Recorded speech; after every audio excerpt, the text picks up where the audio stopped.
कल बाजार में फल खरीदने गया तो देखा कि एक फल की रेहड़ी की छत से एक छोटा सा बोर्ड लटक रहा था। उस पर मोटे अक्षरों में लिखा हुआ था, घर पर कोई नहीं है, मेरी बूढ़ी माँ बीमार है, मुझे थोड़ी थोड़ी देर में उन्हें खाना, दवा और टॉयलेट कराने के लिए घर जाना पड़ता है। अगर आपको जल्दी है तो अपनी मर्जी से फल तोल ले। रेट साथ ही में लिखे हैं। पैसे कोने पर गत्ते के नीचे रख दे। धन्यवाद। अगर आपके पास पैसे नहीं हो तो आप मेरी तरफ से मुफ्त ले जाना, इजाजत है। मैंने इधर उधर देखा, पास पड़े तराजू में 2 किलो सेब तोले, दर्जन भर केले लिए, बैग में डाले, प्राइस लिस्ट से कीमत देखी, पैसे निकाल कर गत्ते को उठाया। वहां 100, 50 और 10-10 के नोट पड़े थे।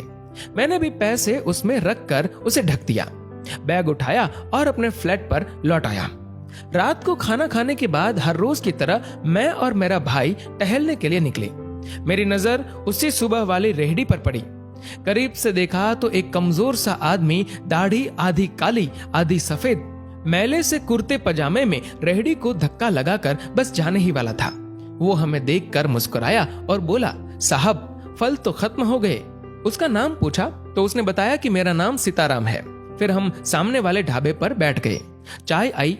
वो कहने लगा, पिछले 3 साल से मेरी माँ बिस्तर पर है, कुछ पागल सी भी हो गई है और अब तो लकवा भी मार गया है। मेरी कोई संतान नहीं है, बीवी मर गई है, सिर्फ मैं हूँ और मेरी माँ। माँ की देखभाल करने वाला कोई नहीं है, इसलिए मुझे ही हर वक्त माँ का ख्याल रखना पड़ता है।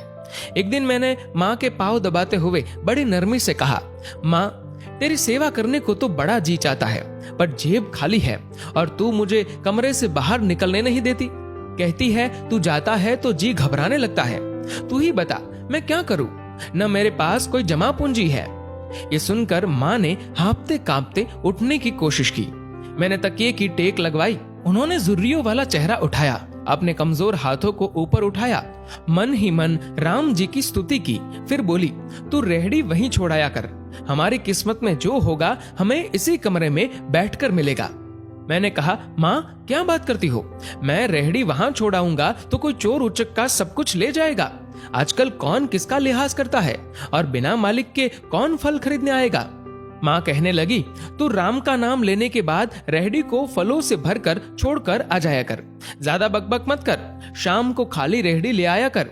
अगर तेरा 1 भी रुपया गया तो मुझे बोलियो। 2.5 साल हो गए हैं भाई साहब, सुबह रेहड़ी लगा आता हूँ, शाम को ले जाता हूँ। लोग पैसे रख जाते हैं, फल ले जाते हैं, एक धेला भी ऊपर नीचे नहीं होता, बल्कि कुछ तो ज्यादा भी रख जाते हैं। कभी कोई माँ के लिए फूल रख जाता है, कभी कोई और चीज। परसों एक बच्ची पुलाव बनाकर रख गई, साथ में एक पर्ची भी थी जिसमें लिखा था अम्मा के लिए। बीते हफ्ते एक डॉक्टर अपना कार्ड छोड़ गए, पीछे लिखा था माँ की तबीयत नाजुक हो तो मुझे कॉल कर लेना, मैं आ जाऊंगा। कोई खजूर रख जाता है तो कोई कुछ और खाने की चीज। रोजाना कुछ न कुछ मेरे हक के साथ मौजूद होता है। न माँ हिलने देती है, न मेरे राम कुछ कमी रहने देते हैं। माँ कहती है, तेरे फल मेरा राम अपने फरिश्तों से बिकवा देता है।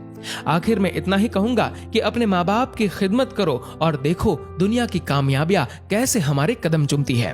दोस्तों, इस वीडियो को लेकर आपकी क्या राय है, नीचे कमेंट करके जरूर बताएगा। और अगर आपको ये वीडियो अच्छा लगा हो तो इस वीडियो को लाइक करेगा, शेयर करेगा ज्यादा से ज्यादा लोगों तक। और ऐसे ही और भी इंस्पिरेशनल वीडियोस के लिए सब्सक्राइब करें हमारे यूट्यूब चैनल को और फेसबुक पर फॉलो करें हमारे पेज को। धन्यवाद।